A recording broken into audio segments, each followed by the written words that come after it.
मंगल अवसर जानकर नेत्रों के जल को रोके हुए रानी प्रसन्न मन से पर्छन कर रही है।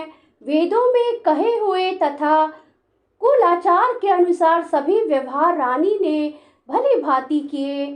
पंच शब्द तंत्री, ताल, झांझ, नगारा और तुरही, इन 5 प्रकार के बाजों के शब्द पंच ध्वनि, वेद ध्वनि, वंदी ध्वनि, जय ध्वनि, शंख ध्वनि और हुलु ध्वनि और मंगलगान हो रहे हैं। नाना प्रकार के वस्त्रों के पावड़े पड़ रहे हैं। उन्होंने रानी ने आरती करके अर्घ्य दिया। तब श्री राम जी ने मंडप में गमन किया। दशरथ जी अपनी मंडली सहित विराजमान हुए। उनके वैभव को देखकर लोकपाल भी लजा गए। समय समय पर देवता फूल बरसाते हैं और भूदेव ब्राह्मण समयानुकूल शांति पाठ करते हैं। आकाश और नगर में शोर मच रहा है। अपनी पराई कोई कुछ भी नहीं सुनता। इस प्रकार श्री रामचंद्र जी मंडप में आए और आरती देकर आसन पर बैठाए गए। आसन पर बैठाकर आरती करके दूल्हा को देखकर स्त्रियां सुख पा रही हैं। वे ढेर के ढेर मणि, वस्त्र और गहने निछावर करके मंगल गा रही हैं। ब्रह्मा आदि श्रेष्ठ देवता ब्राह्मण का वेश बनाकर कौतुक देख रहे हैं। वे रघुकुल रूपी कमल के प्रफुल्लित करने वाले सूर्य श्री रामचंद्र जी की छवि देखकर अपना जीवन सफल जान रहे हैं। नाई, बारी, भाट और नट श्री रामचंद्र जी की निछावर पाकर आनंदित हो सिर नवाकर आशीष देते हैं। उनके हृदय में हर्ष समाता नहीं है। वैदिक और लौकिक सब रीतियां करके जनक जी और दशरथ जी बड़े प्रेम से मिले। दोनों महाराज मिलते हुए बड़े ही शोभित हुए। कवि उनके लिए उपमा खोज खोज कर लजा गए। जब जब कहीं भी उपमा नहीं मिली तब हृदय में हार मानकर उन्होंने मन में यही उपमा निश्चित की कि इनके समान ये ही हैं। संधियों का मिलाप या परस्पर संबंध देखकर देवता अनुरक्त हो गए और फूल बरसाकर उनका यश गाने लगे। वे कहने लगे, जब से ब्रह्मा जी ने जगत को उत्पन्न किया तब से हमने बहुत विवाह देखे सुने, परंतु सब प्रकार से समान साथ समाज और बराबरी के पूर्ण समता युक्त समधि तो आज ही देखे। देवताओं की सुंदर सत्यवाणी सुनकर दोनों ओर अलौकिक प्रीति छा गई। सुंदर पावड़े और अर्घ्य देते हुए जनक जी दशरथ जी को आदर पूर्वक मंडप में ले आए। मंडप को देखकर उसकी विचित्र रचना और सुंदरता से मुनियों के मन भी हरे गए, मोहित हो गए। सुजान जनक जी ने अपने हाथों से ला लाकर सबके लिए सिंहासन रखे।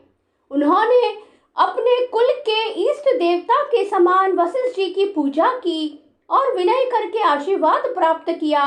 विश्वामित्र जी की पूजा करते समय की परम प्रीति की रीति तो कहते ही नहीं बनती। राजा ने वामदेव आदि ऋषियों की प्रसन्न मन से पूजा की, सभी को दिव्य आसन दिए और सबसे आशीर्वाद प्राप्त किया। फिर उन्होंने कोसला देश राजा दशरथ जी की पूजा उन्हें ईश महादेव जी के समान जानकर की। कोई दूसरा भाव न था। तदंतर उनके संबंध से अपने भाग्य और वैभव के विस्तार की सराहना करके हाथ जोड़कर विनती और बड़ाई की। राजा जनक जी ने सब बरातियों का समधि दशरथ जी के समान ही सब प्रकार से आदर पूर्वक पूजन किया और सब किसी को उचित आसन दिए। मैं एक मुख से उस उत्साह का क्या वर्णन करूं। राजा जनक ने दान, मान, सम्मान, विनय और उत्तम वाणी से सारी बारात का सम्मान किया। ब्रह्मा, विष्णु, शिव, दिक्पाल और सूर्य जो श्री रघुनाथ जी का प्रभाव जानते हैं, वे कपट से ब्राह्मणों का सुंदर वेश बनाए हुए ही सुख पाते हुए सब लीला देख रहे थे। जनक जी ने उनको देवताओं के समान जानकर उनका पूजन किया और बिना पहचाने भी उन्हें सुंदर आसन दिए। कौन किसको जाने पहचाने, सबको अपनी ही सुध भूल गई है। आनंद कंद दुल्हा को देखकर दोनों ओर आनंदमय स्थिति हो रही है।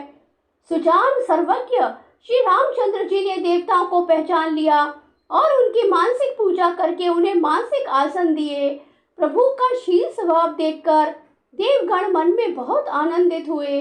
श्री रामचंद्र जी के मुख रूपी चंद्रमा की छवि को सभी के सुंदर नेत्र रूपी चकोर आदर पूर्वक पान कर रहे हैं। प्रेम और आनंद कम नहीं है, अर्थात बहुत है। समय देखकर वशिष्ठ जी ने शतानंद जी को आदर पूर्वक बुलाया। वे सुनकर आदर के साथ आए। वशिष्ठ जी ने कहा, अब जाकर राजकुमारी को शीघ्र ले आइए। मुनि की आज्ञा पाकर वे प्रसन्न होकर चले। बुद्धिमती रानी पुरोहित की वाणी सुनकर सखियों समेत बड़ी प्रसन्न हुई। ब्राह्मणों की स्त्रियां और कुल की बूढ़ी स्त्रियों को बुलाकर उन्होंने कुल रीति करके सुंदर मंगल गीत गाए। श्रेष्ठ देवांगनाएं जो सुंदर मनुष्य स्त्रियों के वेश में हैं, सभी स्वभाव से ही सुंदरी और श्यामा 16 वर्ष की अवस्था वाली है। उनको देखकर अनिवास की स्त्रियां सुख पाती हैं और बिना पहचान के ही वे सबको प्राणों से भी प्यारी हो रही हैं। उन्हें पार्वती, लक्ष्मी और सरस्वती के समान जानकर रानी बार बार उनका सम्मान करती हैं। निवास की स्त्रियां और सखियां सीता जी का श्रृंगार करके मंडली बनाकर प्रसन्न होकर उन्हें मंडप में लिवा चली। सुंदर मंगल का साज सजकर निवास की स्त्रियां और सखियां आदर सहित सीता जी को लिवा चली।